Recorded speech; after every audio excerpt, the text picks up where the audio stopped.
Good morning, everyone, and welcome to Some Stops Along the Way, your podcast that highlights some of the most interesting countries in the world through the lens of my work there, but also focuses on the history, the culture, and the geopolitical context of those countries. Glad you're with us today. You can always find us on YouTube and Spotify. A new episode drops every week on Monday at 8 a.m. U.S. Eastern Time. But as I said, you can always find us on YouTube and Spotify. Click like, click subscribe, make a comment. That's how we roll around here. We want to hear from you, and we want more and more people to enjoy this podcast. Before we get into a new country today, I just want to remind you that the Some Stops Along the Way podcast has a companion, and that is my memoir of the same name that gives the backstory of a lot of my work around the world. Some things I share on the podcast, some I don't, but they're all in this book. It's available on Amazon. Hope you'll grab a copy. And then I've got two new novels out, a couple of novels that I've worked on for some time, for quite a bit of time actually, but have now come into fruition. One of them is called The Nevils of Ketchikan, the story of an Alaskan family. It went live on Amazon on March the 2nd. If you haven't got your copy of it yet, hope you'll do that. It's a compelling story. I think you'll like it. And then on March the 23rd, this book went live, and it's one that I really care a lot about. It's called The Ghost of Mariupol. I started writing this when I was working in Ukraine, and it really speaks to the resilience and the heroism of the Ukrainian people. It's a work of fiction, but it encompasses a lot of the things that I faced while I was there, and the things that Ukrainians face every single day during this period of war. And all of the proceeds from the sale of this book go to the Ukraine Society of Indiana, who is supporting the war effort in Ukraine, but also creating visibility for Ukraine and support for it around the world. So grab a copy of this. You'll not only read a really compelling story, but you'll also be helping the Ukrainian people. All right, let's move on. Now, we've got a new country today in South Asia, and that is the country of Indonesia. It's a country that's very interesting because it is the fourth largest country in the world, but it is the largest Muslim country in the world. Indonesia has a population of over 270 million people. It consists of 17,000 islands. And yes, you heard that right, 17,000 islands. And 87% of its population is Muslim. So this is an extraordinarily populous country and has really become a powerhouse in the region, not just because of its size, but because of the approach that it has taken to governance. And we're going to talk a little bit about this during this episode. But in addition to all the other things that Indonesia is famous for, one of the main things is tourism. Over 10 million international tourists a year come to Indonesia. And you might have heard of Bali. Bali is probably the singular most famous location in Indonesia. And that's where most of the tourists go. I almost went to Bali, not quite, but almost, when I was working in Indonesia. A colleague and I were all set to go to Bali with some local friends. during a long weekend at work. But she had heard of Komodo dragons, and we our work wasn't going to go on much longer. And she had not seen these Komodo dragons, and she was desperate to see them. Well, the locals wanted nothing to do with going to see them, and so she talked me into skipping Bali and going to see the Komodo dragons. And she spent the entire time that we were there screaming and jumping up and down and running up on platforms to stay away from these huge lizards on this island. And the only thing I could think of the whole time is I could be in Bali right now. But so I didn't make it to Bali. Can't tell you if it lives up to the hype or not, but I can tell you that it is one of the most visited destinations. By the way, seeing the Komodo dragons was one part terrifying, but it was another part fascinating because these are the largest lizards I have ever seen. They weigh in the large males can be upwards of 200 pounds. And they are meat eaters, and they're a terrifying looking creature, but they're absolutely fascinating, and you can't find them anywhere but in Indonesia. So I guess it was okay to see them after all, even though I probably would have had more fun in Bali. But from the time I arrived in Indonesia and our project there, which was to promote private sector and NGO public policy advocacy targeting the government of Indonesia and to build their governance and their economic structures. From my arrival there, Indonesia was a real enigma to me because it is very populous. It is, in some ways, a traditional Muslim country. And yet, in most Muslim countries, I would say, I have felt very safe and secure, regardless of what you see on the news. I felt very safe in most Muslim countries. In Indonesia, though, there was always this undercurrent of that it was hard to put my finger on, even to this day, but it was an undercurrent of just concern or a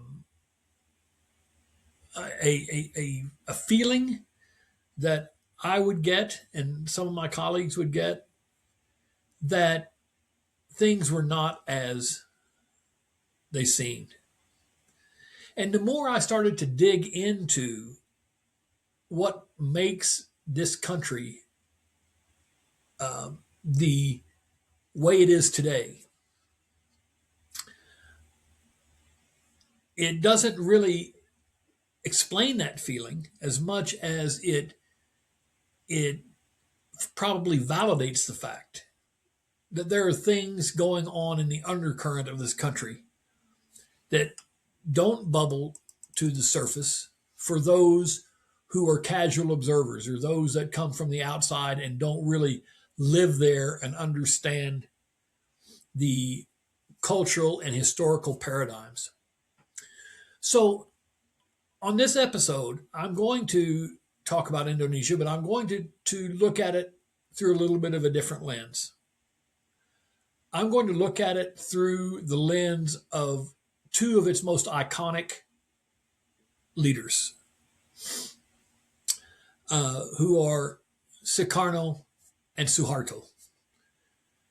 And by looking at the differences between those two leaders and together their impact on Indonesia, I think that it gives us a little bit of a window of some of the things that are happening in the country that maybe are not apparent to, as I said, the casual observers.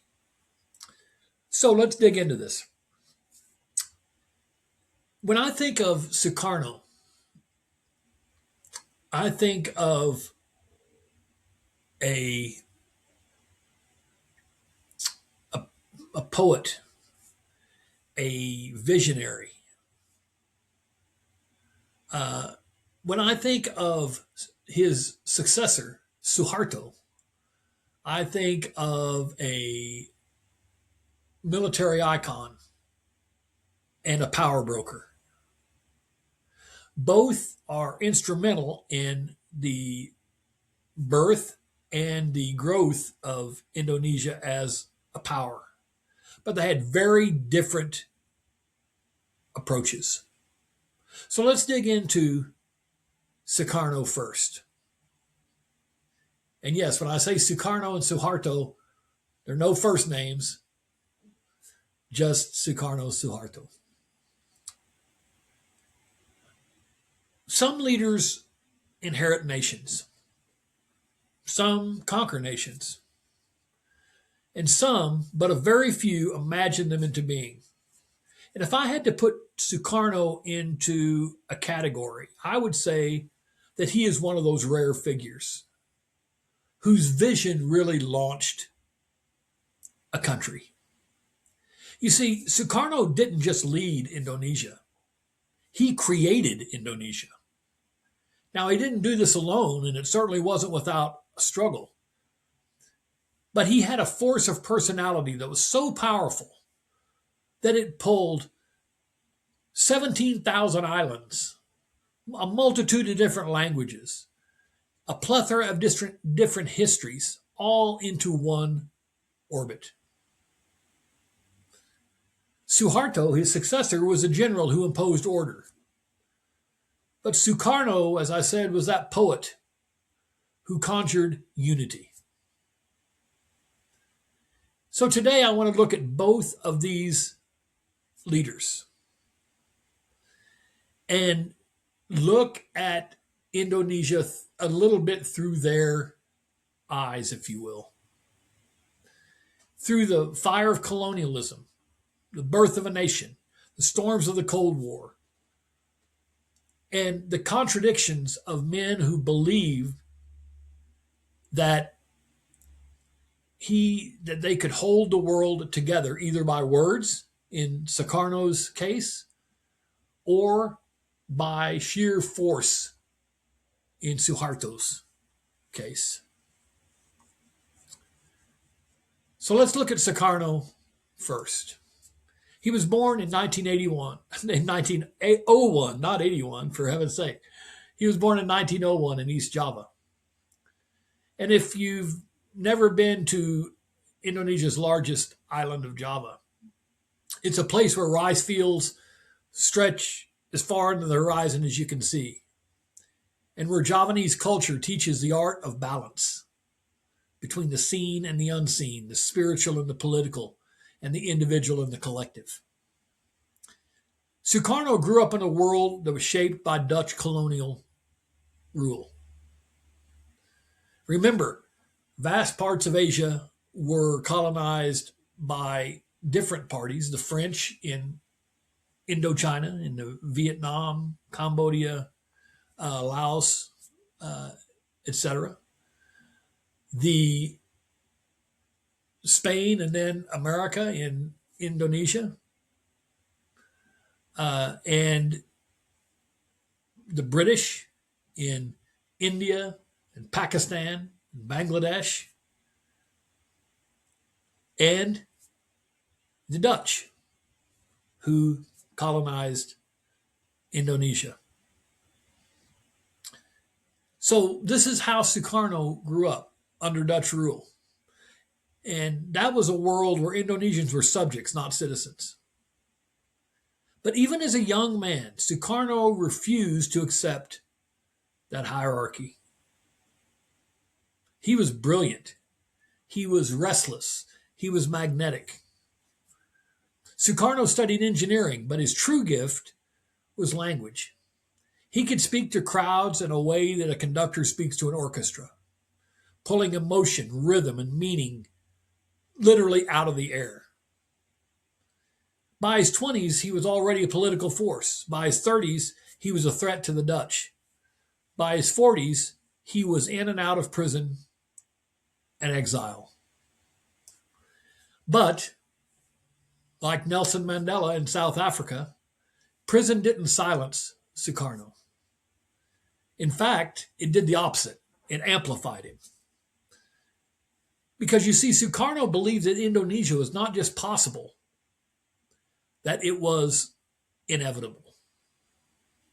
That these 17,000 islands and all these cultures and these languages would come together to form a nation. The seminal event in fulfilling this vision was World War II because it shattered the colonial order. Japan occupied Indonesia from 1942 to 1945, and it was absolutely brutal. It was traumatic. But the one silver lining, if you will, to that horrible annexation was that it broke the control of the Dutch. When Japan surrendered in 1945, Sukarno and his friend Muhammad Hatta seized the moment. And on August 17th, 1945, in a modest house in Jakarta, the capital, or the city that would go on to become the capital of Indonesia, Sukarno read the Proclamation of Independence. It was short, it was simple, but it was seismic. Indonesia, a nation that had never existed as a single political entity, was suddenly real. So one might think, well, Sukarno fulfilled his dream. Well, it wasn't quite that easy because the Dutch tried to return, and Indonesia fought back. And for 4 years, they struggled in a conflict over this huge group of islands. And through it all, Sukarno became the face of revolution, the voice that carried across islands, a symbol for a new identity. And so when independence was declared in 1949, he became the country's first president. Sukarno had literally dreamed a country into being. That was the easy part. Now he had to govern it. Not so easy, especially for a young nation. You see, Indonesia in the 1950s was a very fragile experiment. It had hundreds of ethnic groups, dozens of political parties, a vast geography, a young military, and a Cold War that was pressing in from all sides. Sukarno tried to hold it all together with a philosophy called Nasakam. And Nasakam had three essential elements. One was nationalisme, or this feeling of nationalism. Another was Samaraisme, which was focused on religion, especially the religion of Islam. And the other was communisme, which we'll talk about in a few moments. It was a balancing act that Sukarno had to do, and this balancing act defied the logic of the Cold War. To the West, Sukarno was unpredictable. To the Soviets and Chinese, he was useful but independent. To the Indonesians, he was a father figure, charismatic, theatrical, larger than life. Sukarno built monuments. He hosted conferences. He championed the non-aligned movement. He spoke of anti-imperialism with passion like he was a preacher. But beneath the speeches, the ground was literally shifting under Sukarno's feet. The economy struggled. Regional rebellions flared. The military grew restless. The Communist Party began to grow powerful. And Sukarno's belief that he could balance all forces began to look less like a strategy and more like faith. Throughout the 1950s and into the early 1960s, Sukarno was walking a tightrope. and not only walking a tightrope, but juggling as he walked the tightrope. It was almost inevitable that there would be some seminal event that would impact Sukarno's ability to achieve this balance that he valued so much. And that happened on the night of September 30th, 1965, when a group of army officers kidnapped and killed 6 generals. The events of that night remain contested. The motives are still not clear, and the actors, even to this day, are disputed. But the consequences were immediate. When these 6 generals were killed, one of the generals left standing, one of the most senior generals left standing, was Suharto. And he moved very quickly. He blamed the Communist Party, and violence erupted across the Indonesian archipelago. Hundreds of thousands of people were killed. Communities were torn apart, and fear became the national language. Sukarno, a man who had once commanded crowds of millions, suddenly found himself powerless. He was a symbol of a country, but he was without a system. He tried to negotiate. He tried to mediate. He tried to speak unity into existence one more time through the power of his rhetoric. This had always served him well in the past. He had literally birthed a nation through the power of his words. But this time the tide had turned against him. And in 1967, Sukarno was stripped of power. In 1970, he died under house arrest. Sukarno, the dreamer, the man who spoke a nation into existence, whose vision and his commitment galvanized all of these political parties and ethnic groups and languages and islands and cultures into one aggregation called Indonesia, was gone.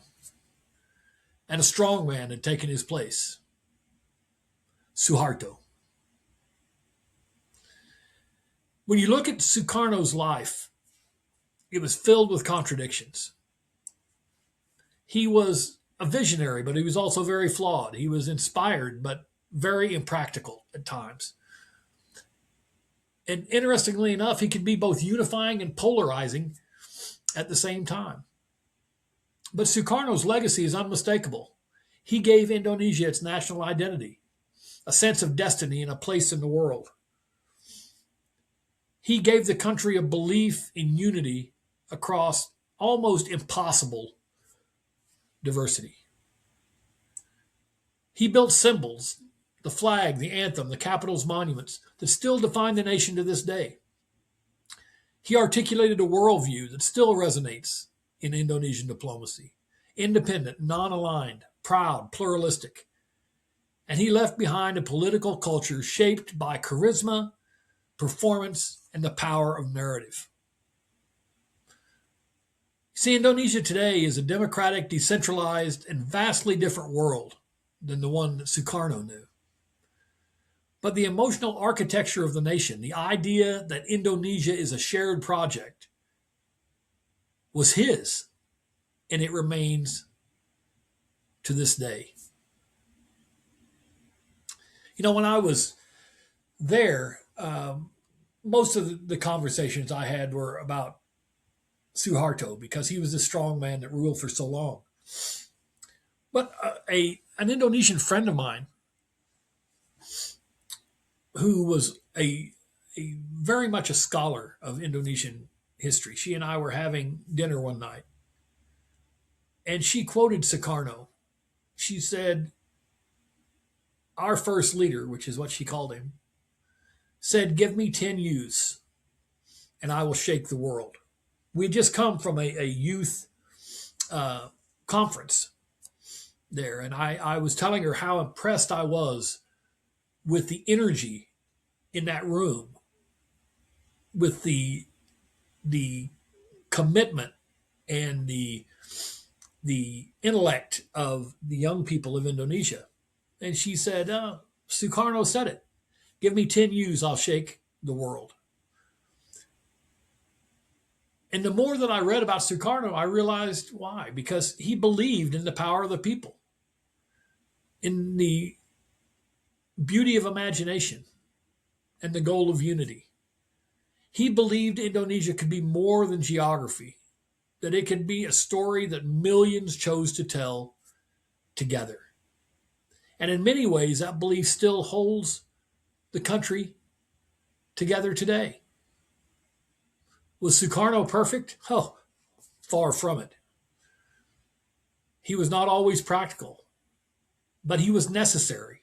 And the reason he was necessary is that it took his level of vision and his level of commitment to birth this nation and to give it a voice. And that's why, long after his voice fell silent, Sukarno's echo remains. So Sukarno, as I said, died under house arrest in 1970, replaced by someone who was polarizing, who was a strong man, who certainly couldn't be called a unifier. And that was General Suharto. You know, there are places in this world where history feels like a river, steady, predictable, flowing in one direction. And then there are places where history feels volcanic, where ground shifts beneath you and the past erupts into present without warning. That's this undercurrent in Indonesia that I was talking about, that could bubble up any moment like lava from a volcano. That is the essence of this country. As I said, it's 17,000 islands, it's hundreds of languages. It's a nation that defied the odds. It shouldn't even exist. And yet it does. And it's held together by a fragile, remarkable idea that Sukarno started.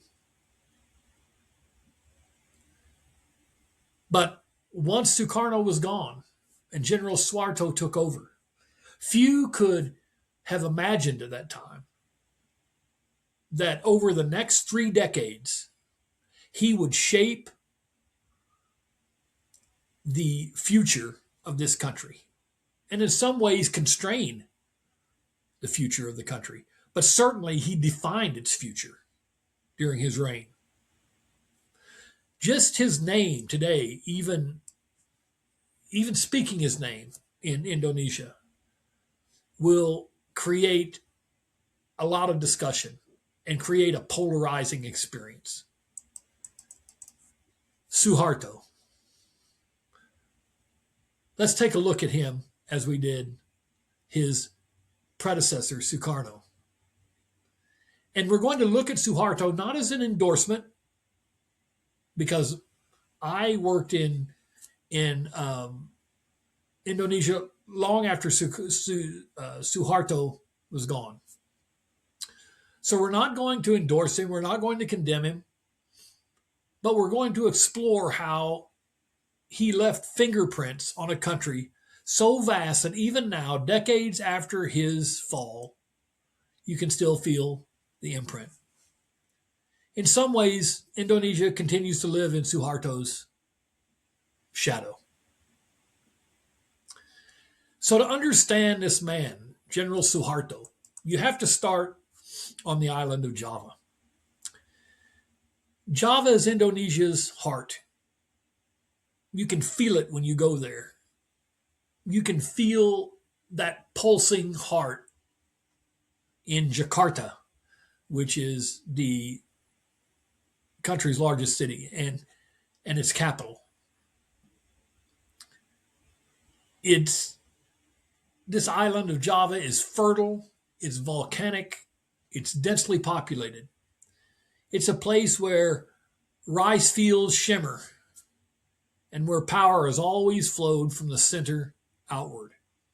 This is where Suharto was born, in a small village called Yogyakarta.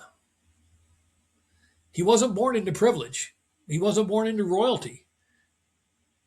He was born into a quiet, disciplined world of Javanese culture, a world that valued order, hierarchy, and the art of appearing calm even when there's nothing to be calm about. When the earth is shaking under one's feet, metaphorically, this appearance of calm that Suharto had is critically important. And believe me, in Indonesia, the earth shakes often, both literally and figuratively. As a young man, Suharto joined the colonial army, then the Japanese trained forces during World War II, and finally, the Indonesian military after independence. He wasn't charismatic like Sukarno at all. He was not a philosopher. He was a soldier.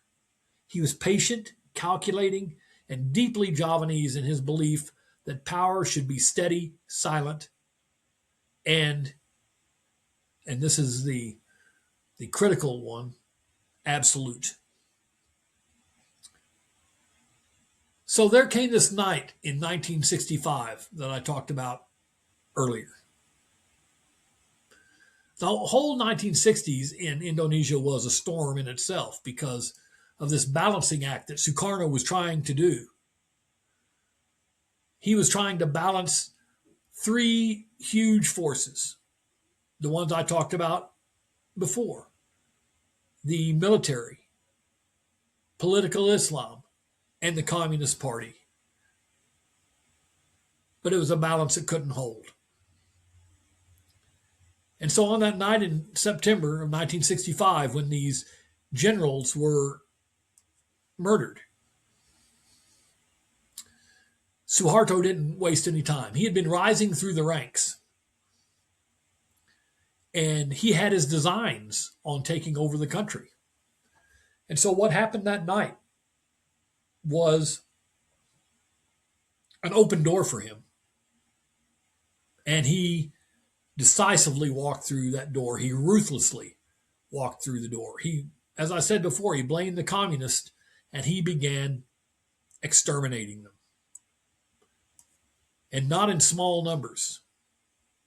As I said before, hundreds of thousands of people died in the violence that followed. And it created a national trauma that's so deep that Indonesians still struggle to speak about it openly. Entire communities were torn apart, families disappeared, villages were emptied. And when the smoke cleared, as we've already discussed, Sukarno was marginalized. Suharto stepped forward and Indonesia had a new ruler. Suharto called his regime the New Order, a promise of stability after chaos. And in many ways, he delivered. He built roads and ports and schools. He opened Indonesia to foreign investment. He brought technocrats into government. He kept the military close, but the opposition even closer. His style was so much different than Sukarno's. Sukarno governed as almost the father of a nation, trying to unify all the forces at play. Suharto used his military acumen to govern, and he governed through force of will. And that created some very major positives that I've just discussed. But it also created some negatives. I mean, you have to look at it this way. For many Indonesians, especially on the island of Java, the Suharto years were a time of rising incomes, paved streets, and predictable life. The chaos was gone. All of this balancing act that Sukarno tried to do all those years was gone. The country felt orderly. It was disciplined. And it was peaceful once all of the bloodletting was over. Or I should say it was peaceful if you were on Suharto's side of the equation. Not so much if you weren't. But this stability, this order, this discipline, it all came at a cost because Suharto neutered political parties. He controlled the press. He very aggressively and ruthlessly dealt with dissenters. And corruption became a way of life. Corruption didn't overwhelm the systems, corruption became the system. Suharto's family and inner circle built vast business empires. Crony capitalism flourished.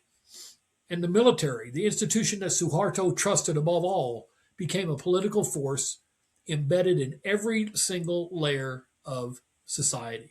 Sound familiar? Sound like Pakistan? It does. It does. So Indonesia grew during Suharto, but so did the shadow. To understand Suharto's Indonesia, you have to travel. You have to stand in Aceh, where separatists fought for independence and where the military responded with a heavy hand. You have to walk through Papua, where indigenous communities saw their lands open to mining companies and their culture pushed to the margins.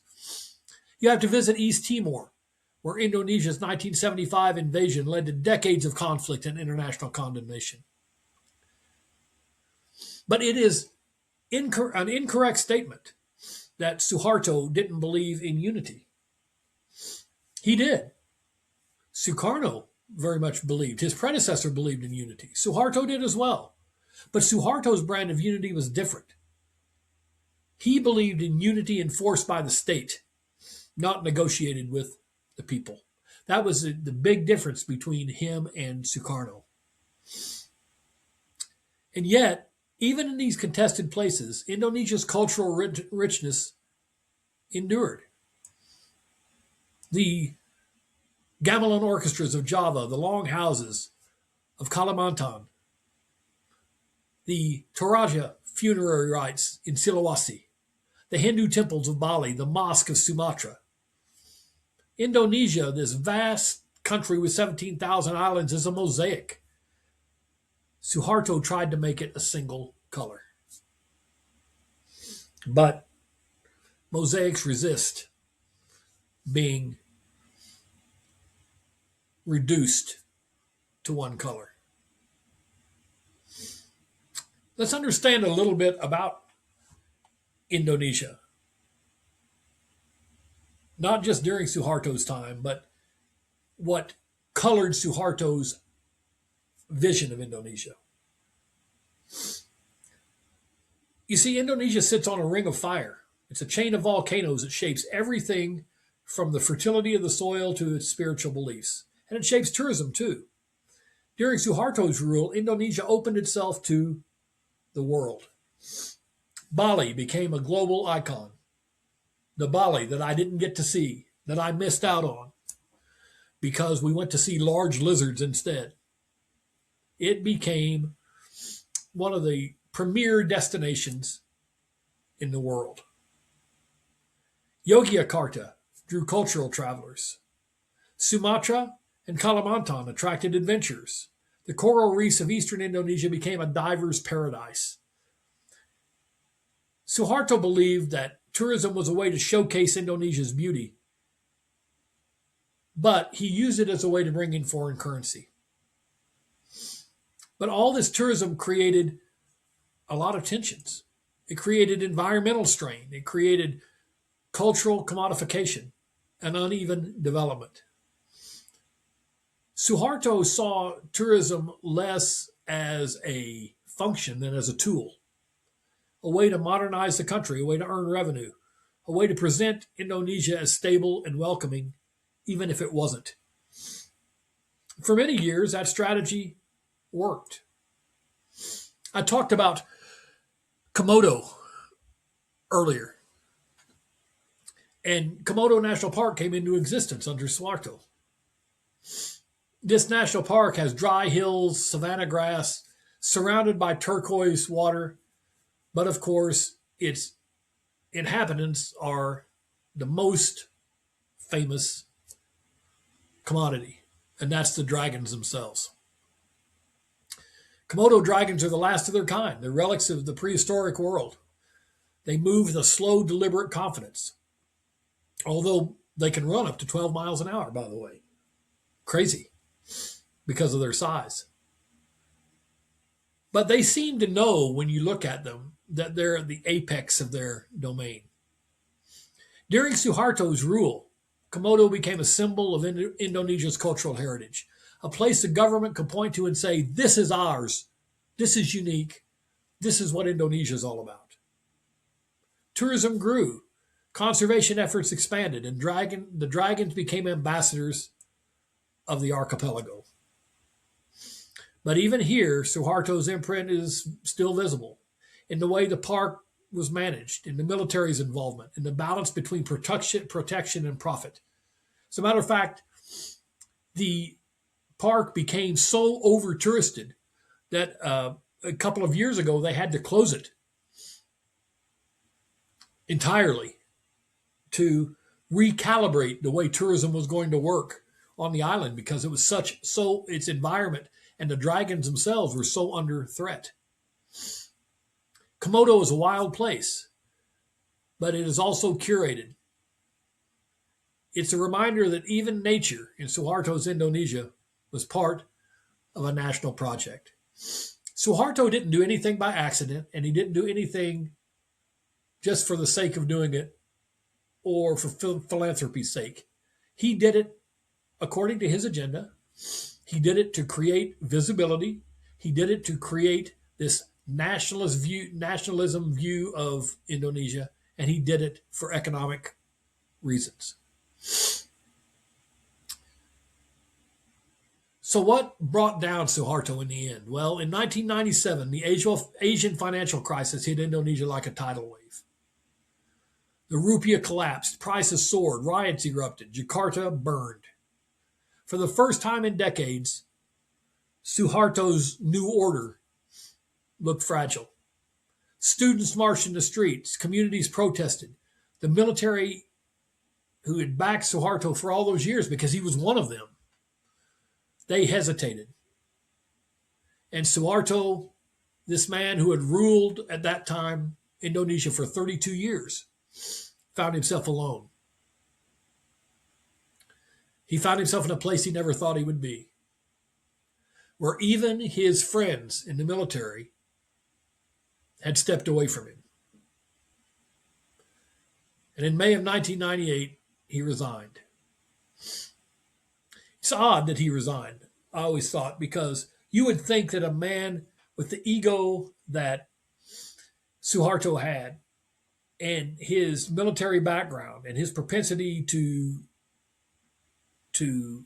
lock down on dissent and protest and to fight, you would have thought that it would have been an ugly exit, but it wasn't. It was peaceful. In fact, it was almost anticlimactic. It was a quiet exit for a man who had governed with such force, for sure. And after Suharto, Indonesia entered a new area called Reformasi, which was a time of democratization, decentralization, and political experimentation. Since Suharto, there has never been another quote-unquote strong man running the government in Indonesia. Most of the governments lasted 3 to 4 years, if that long. One lasted 10. But certainly nobody like Suharto that commanded a presence over decades, because the earth again had shifted under Suharto's feet and it changed Indonesia forever. But his shadow didn't disappear. It lingered then and it still lingers, as does Sukarno's. You can't really talk about modern Indonesia without talking about these two men. The man who spoke the country into existence and the man who governed the country with an iron fist. So if you travel through Indonesia now, you can feel the layers. You can feel this undercurrent that I talked about that's bubbling up that I couldn't put my finger on when I was there. In Jakarta's traffic, it's legendary traffic. You can feel the legacy of rapid urbanization. In Bali's tourism boom, you can feel the policies that opened Indonesia to the world. In Papua's tensions, you can feel the unresolved question of identity and autonomy. In the military's continued influence, you can feel the institutional architecture that Suharto built. In the political parties, you can see the remnants of the system he engineered. So Indonesia is democratic now. In fact, it's vibrantly democratic. But the scaffolding of the new order still stands. After all, Suharto shaped bureaucracy. He shaped the military. He shaped the economy. He shaped the political culture of the country. He shaped the very idea of Indonesian unity by taking it from a collective unity to an enforced unity. He didn't create Indonesia. That was Sukarno. But he defined it for a generation. Suharto was not Indonesia, nor was Sukarno before him. But you can't talk about Indonesia without talking about them. Sukarno brought the vision and the national identity. Suharto brought stability and repression, growth and corruption, unity and silence. Suharto was a product of his time, his culture, his island. A Javanese general who believed that order was the highest virtue and that he alone could provide the order. But Indonesia is bigger than one man. It is volcanic, diverse, restless, creative. It's a nation of islands that refuses to be reduced to a single story. Suharto shaped Indonesia. But in the end, as so many countries do, to rulers who are megalomaniacs, it moved on. And that may be the most Indonesian thing of all at the end of the day. The ability to absorb history, to carry the weight, and still move forward. Indonesia. I still don't understand it. We did good work there. We did powerful work there. I worked with people I respected there. I share a story in my book that I'm not going to share in its entirety here. But if you read my memoir, Some Stops Along the Way, you'll read this story. And I was sitting on the beach with a colleague one night. And it was, to say the least, beautiful. She just finished swimming. She came up out of the surf and she sat down beside me and we started talking. And she could see how exhausted I was because I'd had one project right after another. And I had a full-time job at that time as a chief of party in a country, but I was also, because the company needed me to, doing a lot of short-term travel on what we call TDY, temporary duty projects around the world. And this project in Indonesia was one of them. And she could tell that I was exhausted. And she could tell I was frustrated. And she could tell that my gas tank was almost empty. And she gave me a way out, and I didn't take it. And she knew I wouldn't take it. But she looked at me and said, you know, Mark, you've spent all these years. She and I knew each other well. She said, you spent all these years in conflict zones. The belly of the beast in Afghanistan. In conflict zones in Africa. Eastern Europe. She said, you're fighting the monster. and you think you're winning, but the monsters are still there. And she told me it's easy to lose yourself doing what we do.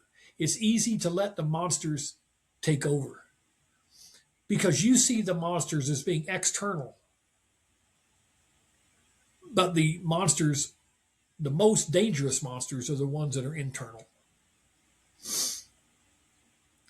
She said, you saw the Komodo dragons, and they're the closest thing to a dinosaur that still exists on the earth. They're the monsters of Indonesia. But the real monster is the one that you're battling inside.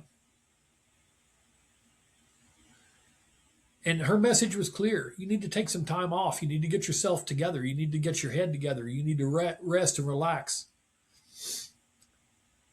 But I had another project lined up right after that. I went straight from there to Montenegro and began a different project. But I never forgot her words. And it's interesting that as I matured in that business, I saw so many people who lost their careers, they lost their way, they lost their families because the monster inside overcame them. And I've replayed that scene on that beach in Indonesia many times. But, and I don't regret the decision I made to continue to work and to continue to fight those external monsters that were out there. But what that conversation did for me that night was I began to focus on those things inside of me that were eating away at who I was. And I changed course, and I didn't let the monsters win. And while others were breaking down later on in their careers, I found a sense of new hope and new rejuvenation by focusing on not only the work, but with the support of my lovely wife, Debbie, and my son, Daniel, and a great number of friends around the world that buoyed me through the difficult times and drove those monsters away. And so my time in Indonesia was not as long as other places that I worked in the world. But I always look back at it as really a crossroads.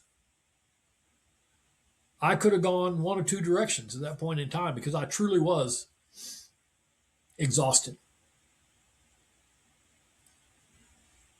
But I used it as a springboard for rejuvenation and renewal. I worked with some really interesting people there, like this young lady on the beach that night who was an expatriate. She went on around the world, and after taking a break, she took a long break after Indonesia, but then went back to work and is still respected in this business today. But also worked with some really lovely Indonesians. One young lady that was a leader on our project there. In fact, she was the senior most Indonesian national on our project. Provided me with the opportunity to take the luckiest and probably the best picture that I ever took, and it was by accident. See, my wife is the photographer of the family. She is an amazing photographer. And I figured out through my years with Debbie why that is. because when she looks through the lens of a camera, she sees something different than I see. We can be looking at the same thing. I found this out on safari in Africa. We could literally be pointing our cameras at the same thing and take the picture, but her picture will be breathtaking and mine will be amateurish. Why? Because she sees the world through that lens a different way. And so she's the amazing photographer. Every now and then, like in Cambodia with the picture that I snapped of my minder there, Lee, in Tool Sling prison. And this photo that I'm getting ready to tell you about, totally accidental. But this young lady who is a senior Indonesian national on our project, her sister was getting married. And it was a great cultural experience to go to an Indonesian wedding. And so I was invited to go, and I did. And the wedding lasted a long time. And it was out in the rural area in the village. And at one point, she and her sister, her other sister, not the bride, but her other sister, walked out into a rice field. And their heads were sticking above the rice, and the rice was green. And I just thought it was a neat picture, so I snapped it. And when I got it back, it was like, wow. When I looked at it, and this was, in the earlier days of digital cameras, but I looked at it and it was just, it captured that moment. A lot of times I'll take a picture, as maybe some of you do, and you can't really capture the moment. You take a picture of what's there, but it doesn't capture the moment and the feeling. But this one really did. And every time I look at it now, I'm transported back to that field, that rice field. We did amazing events in Indonesia. I remember staying for some time in a bungalow at one of the major resorts where we were having this big event. And I'd be awakened every morning by monkeys beating on my window. They made it a game. And I don't know how they knew at the same time every morning that they were going to wake me up, but virtually the same time every morning, these monkeys would jump down out of the trees and start beating on the window of my bungalow. And then would regale me by throwing their waste at me as I was walking to breakfast. I guess they were telling me, you may be staying at this resort, but it's ours. Okay, so don't forget that. I don't know. Just an amazing place. This island of Indonesia. The place that shouldn't even be a country. But because of Sukarno's vision and Suharto's dominance, it got shaped, for better or worse, into the country it is today. It's an interesting place to visit. And if you ever get the chance, I think you should check it out. Because there's something for everybody in that ring of fire that's called Indonesia. Thanks for joining me today on some stops along the way. Hope you'll tune in next week, Monday at 8 a.m. Eastern Time, U.S. time, or catch us anytime on YouTube and Spotify. Like, subscribe, comment. Don't forget that. Have a great one, and we'll see you next time on some stops along the way.